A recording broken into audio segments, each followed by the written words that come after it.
종려주일에 예루살렘에 입성하신 예수님께서 성전을 이렇게 돌아보시고 이제 저녁이 되면서 베다니로 나가서 주무시죠. 마가복음 11장 11절 말씀에 보시면은 예수께서 예루살렘에 이르러 성전에 들어가사, 그 다음에 뭐라고 돼 있죠? 같이 읽겠습니다. 모든 것을 둘러보시고 때가 이미 저물매 12 제자를 데리시고 베다니에 나가시니라. 아멘. 자, 여기 보니까 성전을 둘러보실 때 모든 것을 둘러보셨다 이렇게 기록이 되어 있습니다. 그리고 날이 저물 때까지, 날이 저무니 이제 베다니로 나가셨다 이렇게 표현이 되어 있으니까 때가 이미 저물매, 그러니까 저물 때까지 모든 것을 둘러보신 거죠. 그래서 이 말씀을 통해서 우리가 묵상하면 예수님이 무언가 관심을 가지시고 성전을 꼼꼼하게 이렇게 돌아보셨구나라는 사실을 알 수 있습니다. 그런데 이제 어떤 중요한 한 사건이 났다면 또 그것이 첫날에 기록이 되어 있을 텐데 그렇지 않고 전체적으로 이렇게 다 돌아보신 겁니다. 여기서 이제 궁금해졌어요. 예수님의 관심이 무엇이었을까? 예수님이 왜 이렇게 성전을 꼼꼼하게 돌아보셨을까 하는 궁금증이 생겼죠. 그래서 말씀이 이렇게 돌아보니까 그게 무엇이냐면은 이 예루살렘의 심판과 멸망의 상황들에 대해서 이것이 다가오는 것에 대한 안타까움이 있으셨다는 겁니다. 자, 그것을 어디서 알 수 있냐면은 누가복음을 보면 알 수 있습니다. 자, 누가복음 19장 41절에서 44절 같이 읽겠습니다.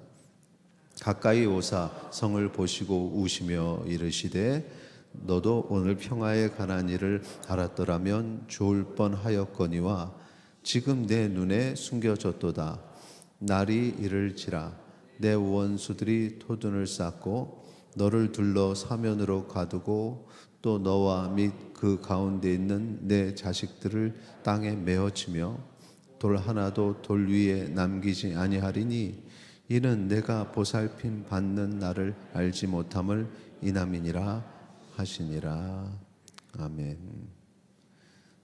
대적자들이 예루살렘을 공격해서 성이 무너지고 평화가 없어질 것이다 라는 예언인데, 근데 이게 좀 어떻게 보면 시대적으로 안 맞는 게 예루살렘 성이 무너진 거는 그 이전이죠. 그 이전에 구약에서 그 이루어지는데 예수님이 또 이 성이 무너진다는 얘기를 하십니다. 여기서 말하는 예루살렘은 예루살렘 성의 2차 붕괴, 유다의 2차 멸망 이런 것이 아니라 그러니까 영적 이스라엘, 이 시대에 성도라고 부르고 이 시대에 하나님의 백성이라고 부르는 자들이 얼마나 타락한 모습들이 있을 것인지를 예언하는 것입니다.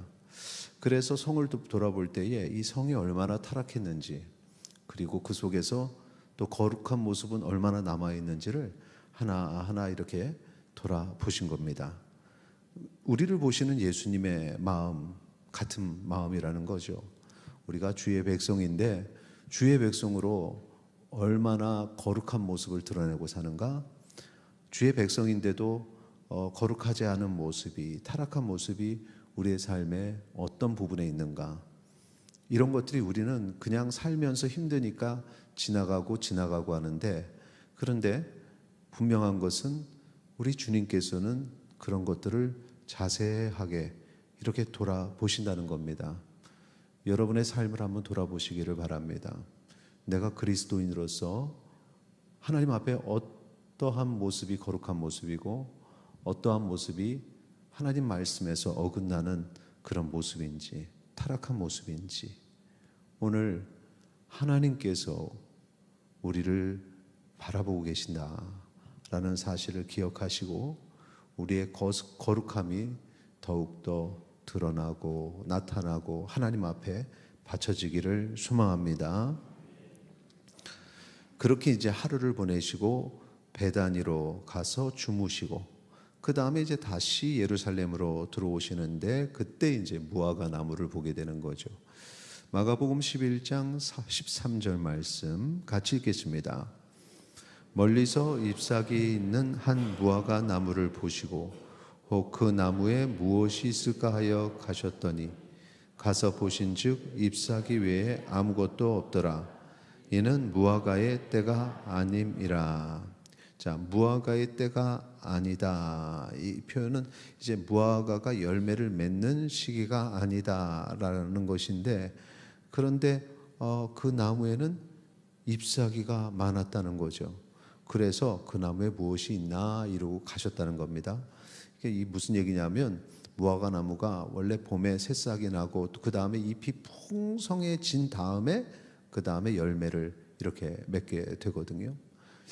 때가 아닌데 풍성하다는 거죠. 마치 열매가 있는 것처럼 그게 속았다는 거예요. 그래서 가서 무엇이 있나 봤는데 열매는 없었다라는 겁니다. 열매를 맺어야 될 때가 되면 잎사귀가 풍성해지고 그 다음에 열매를 맺으면 되고, 또 그때가 아닐 때는 없는 대로 이렇게 없는 모습이면 되는데, 지금 없으면서도 열매가 없으면서도 풍성하니 있는 것처럼 이렇게 보여진 것이죠. 이 잎이 많은 무화과의 모습이, 이것도 무화과 자체를 얘기하는 게 아니라 지금 예루살렘도 우리가 하나님의 백성, 하나님의 자녀 가운데의 모습으로서 이렇게 영적으로 해석이 되듯이, 마찬가지로 이 무화과도 그리스도인 하나님의 백성에 이렇게 적용이 되는 겁니다.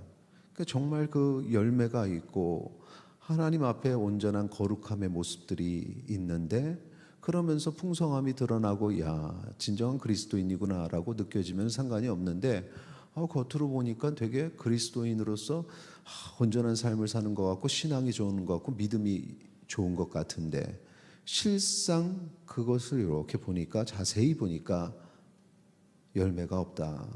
성령의 열매가 나타나지 않고 실상은 거짓된 자의 삶이라는 거죠.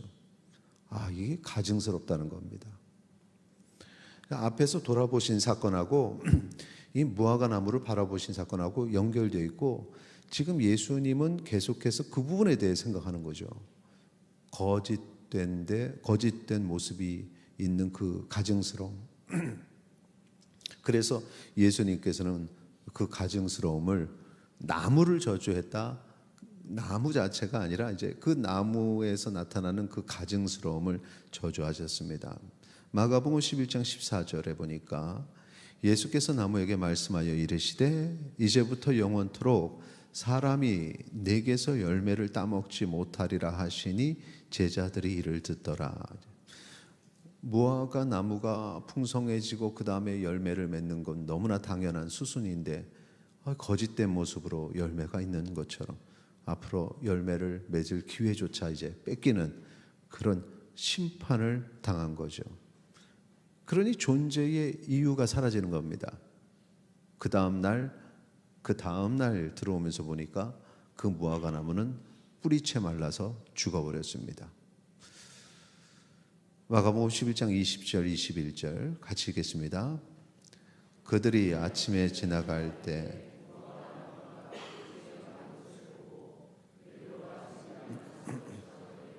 라삐어 보소서, 저주하신 무화과 나무가 말랐나이다. 바로 그거죠. 선포하신 대로 다 말라버렸습니다. 그러니까 그 다음에 예수님께서 하신 말씀, 우리가 한번 좀 주의 깊게 볼 필요가 있는데, 그 전까지의 이야기는 우리가 너무 잘 알고 있습니다. 근데 그 다음 말씀 22절에서 25절까지 좀 길지만 우리가 주의해서 읽겠습니다. 같이 읽겠습니다. 예수께서 그들에게 대답하여 이르시되 하나님을 믿으라. 내가 진실로 너희에게 이르노니 누구든지 이 산더러 들리어 바다에 던져라 하며 그 말하는 것이 이루어질 줄 믿고 마음에 의심하지 아니하면 그대로 되리라. 그러므로 내가 너희에게 말하노니 무엇이든지 기도하고 구하는 것은 받은 줄로 믿으라. 그리하면 너희에게 그대로 되니라. 서서 기도할 때 아무에게나 혐의가 있거든 용서하라.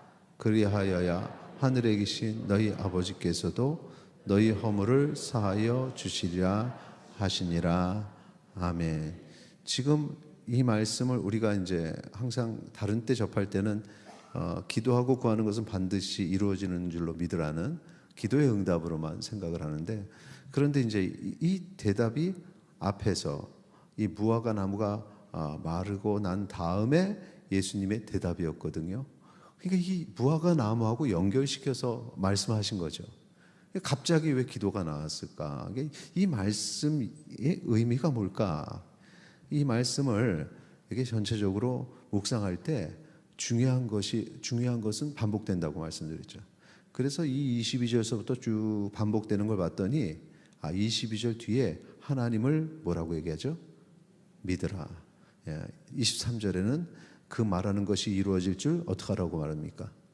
믿으라는 거죠. 그래서 구하는 것은 반드시 받은 것으로 어떻게 하라고요? 믿으라. 그러니까 기도라는 개념보다는 지금 여기서 계속해서 믿으라, 믿으라, 믿으라. 믿음에 대해서 얘기를 한다는 거죠. 그리고 그 다음에 용서해라, 용서하라. 이것을 통해서 우리가 알 수 있는 것은 앞에서 믿음이 없으면서도 믿음이 있는 척 하면서 살아가는 그 율법주의자들의 삶을 보면 타인을 용서하지 않습니다. 어떤 그 율법을 하나의 기준으로 삼고 그것에 어긋나는 사람들을 상당히 비난을 많이 하거든요. 자기들은 그 율법에 맞춰서 산다고 자부심을 가지고 있습니다. 그게 믿음이라고 생각하는 거죠. 근데 그게 믿음이 아니라는 겁니다. 그건 믿음이 아니다. 그건 믿음이 아니다. 하나님의 말씀에 대한 믿음은 그런 것이 아니다라고 얘기를 합니다. 하나님과의 관계 속에서의 믿음이지, 믿음이 내가 기준을 세워놓고 이 기준에 나를 맞추느냐 맞추지 않느냐, 이게 믿음이 아니다.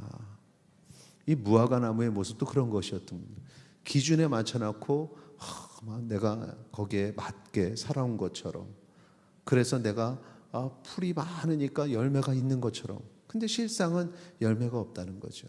그러니까 중심을 보시는 주님께서는 딱 보고 열매 없는 걸 다 알았다는 거죠. 남을 용서하지 않고 사랑하지 않는 그런 모습들, 이런 모습들이 문제라는 겁니다. 이런 모습들이 결국은 이 예루살렘을 이루는 그런 모습이에요. 그러니까 예루살렘 전체가 거룩한 성이 거룩하지 않은 성이 되었고, 그 거룩한 성을 돌아다니면서도 거룩한 모습을 찾지 못한다는 거죠. 오늘날의 그리스도인의 모습이요, 교회의 모습이 이 모습일 수 있다는 겁니다. 교회고 그리스도인이고 화려한 어떤 믿음의 모습들인데, 정말 그것이 그 안에 열매들이 있느냐, 아니면 겉으로만 그냥 풍성한 모습이냐, 이것이 진정한 믿음이냐. 믿음이 되게 좋은 것 같아요. 예수님 믿은 지도 오래됐다고 해요. 그런데 그게 믿음이 아니라는 거죠. 사랑이 있어야 되고 남을 용서해야 되고, 왜? 용서를 받았으니 우리가 용서해야 된다는 것, 이것이 참된 믿음이라는 사실을 기억하시기 바랍니다. 믿음은, 신앙은 딱딱한 게 아니거든요. 율법주의적인 것은 믿음이 아닙니다. 오늘 우리가 주님 앞에서, 물론 내가 평생에 하나님을 향하여서 내 가진 어떤 기준을 가지고 최선을 다해서 그것을 지키고자 노력하는 건 참으로 귀한 것인데, 그것이 칼과 창이 되어서 그 누군가를 찌른다면 안 된다는 겁니다. 그러니까 나 자신에게는 철저하지만 다른 이들에게는 이렇게 품어주고 안아주고 하는 그러한 모습, 그러한 모습. 오늘 주님이 관심을 가지고 보시는 부분이 바로 그 부분이라는 사실. 자, 그런 원리를 적용해서 그 다음에 어떤 일이 있었냐면은 성전의 그 환전상들을 내쫓으신 사건이 있었죠. 마가복음 11장 15절에서 17절 같이 읽도록 하겠습니다. 그들이 예루살렘에 들어가니라. 예수께서 성전에 들어가사 성전 안에서 매매하는 자들을 내쫓으시며 돈 바꾸는 자들의 상과 비둘기 파는 자들의 의자를 둘러 엎으시며 아무나 물건을 가지고 성전 안으로 지나다님을 허락하지 아니하시고 이에 가르쳐 이르시되 기록된 바 내 집은 만민이 기도하는 집이라 칭함을 받으리라고 하지 아니하였느냐. 너희는 강도의 소굴을 만들었도다 하시매. 지금 여기서 만민이 기도하는 집이다라는 얘기는 앞에서 무엇이든지 기도하고 구하는 것은 받는 줄로 믿으라 하는 그 믿음과 연결이 되는 거죠. 그래서 성전은 하나님과의 관계를 맺는 온전한 믿음의 터전인데, 그런데 그렇게 되지 않았다. 그게 다 무너졌다. 그러니까 왜 무너졌냐? 지금 여기서 나오는 매매하는 자라든가 비둘기 파는 자라든가 이 모든 것들이 환전상이라든가 하는 것들이 이게 다 그 당시에 제사에 반드시 필요한 것들입니다. 와서 그것을, 근데 그것이 필요한 이유가 다 그 율법의 기준에 맞추기 위해서인 거죠. 멀리서 내가 드릴 제물을 가져와도 상함이 있으면 안 되니까, 그래서 거기서 이제 제물을, 또 온전한 제물을, 특별히 구별된 제물을 거기서 구하는 거죠. 그런 걸 제공해 주는 겁니다. 거기서 아니 예배 장소에서 그러면 어떡하냐 그러면, 아니 이게 다 예배의 도구인데 예배에 온전하게 드리려고 하는데 그게 뭐가 문제냐. 환전도 마찬가지입니다. 외부에서 쓰는 돈과 성전의 세계, 이 쓰는 게 다르니까 와서 이제 드리기 위해서 바꾸는 거죠. 아니 내가 헌금하려고 그러는데 무슨 상관이야. 이게 귀한 거지. 당연히 와서 이렇게 바꿔줘야 되는 거지. 이게 겉으로 보면 전혀 문제가 없는데, 그럼 진짜 이게 문제가 없겠느냐? 이 자체는 문제가 없습니다. 원래 이 바꾸는 장소가 그 서쪽, 성의 서쪽에 지금 벽이 그 하나만 남았죠. 그 통곡의 벽이 하나가 나온, 그 아래 그쪽에 이런 상가들이 있었습니다. 그런데 이제 경쟁이 붙고 그러면서 좋은 자리를 차지하려는 상인들이 그 제사장들에게 돈을 좀 갖다가 찔러주고, 그러면서 그 위치가 아니라 위에 위치에 자리 잡게 된 거예요. 그러면서 어느 선을 지켜야 되는데 그 선을 넘어버린 거죠. 그러니까 겉으로는 예배를 위한 것이라고 하지만 사실은 이 안에는 아주 더러워진, 아주 타락한 그런 모습들이 있는 것입니다. 겉으로는 되게 좋아요. 예배를 위해서, 드리기 위해서. 근데 그 안에는 썩어 있다는 거죠. 진정한 열매가 없다는 거죠. 그러니까 그걸 다 쓸어버리신 겁니다. 이 성전에서 기도하는 집, 하나님과의 관계, 이게 중심이 돼야 되는데 사라져버리는. 오늘날 예배 가운데 우리는 예배를 드려요. 그런데 찬양이 그냥 음악적으로 좋아서, 그 멜로디가 좋아서 나의 어떤 음악적 취향을 채우기 위해서, 그러면 안 된다는 겁니다. 하나님께 드려지는 찬양이 되기를 소망합니다. 예배가 뭐 그런 얘기들, 보여지는 게 예배가 아니에요. 내가 참여하는 예배, 그런 거죠. 하나님의 말씀은 하나님과의 소통의 과정입니다. 하나님의 음성을 듣고 내가 거기서 고백하는 과정인데, 설교를 잘하나 못하나 이거는 구경이죠. 이거 구경이에요. 이런 모습들이 바로 여기에 해당되는 겁니다. 다 해당돼요. 그걸 예수님이 다 쓸어버린 거죠. 평생을 그렇게 신앙생활하는 사람들이 있어요. 그러니까 나를 온전히 하나님께 드려서 이 예배의 뜨거움과 감격을 누리는 게 아니라 그냥 예배에 앉으면 모든 걸 다 판단하는, 뭐 애들이 떠드네, 뭐하네, 옆 사람은 왜 이렇게 시끄러워, 뭐하네, 뭐 그것만 신경 써요. 하나님께 나를 드리지 못해요. 하나님과 나와의 교제가 없어요. 이게 다 열매 없는 모습이라는 거죠. 예수님이 그런 걸 보면서 이게 다 무너질 것이다. 다 무너질 것이다. 오늘 우리에게 적용합니다. 우리의 신앙생활은 어떻습니까? 열매 맺는 삶을 살고 있는가?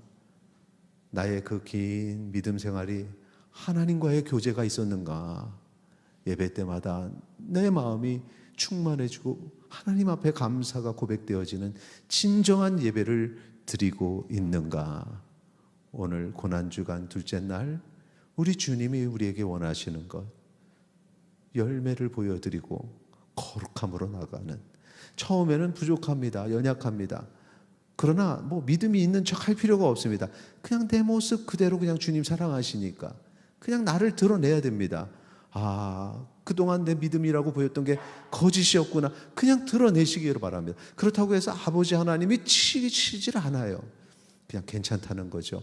이제야 네가 너의 모습을 보이는구나. 그래, 내가 너의 예배를, 너의 찬양을 기뻐한다.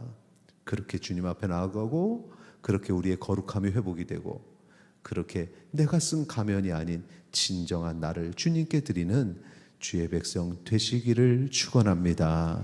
우리 찬양하고 바로 이 부분 놓고 기도하겠습니다.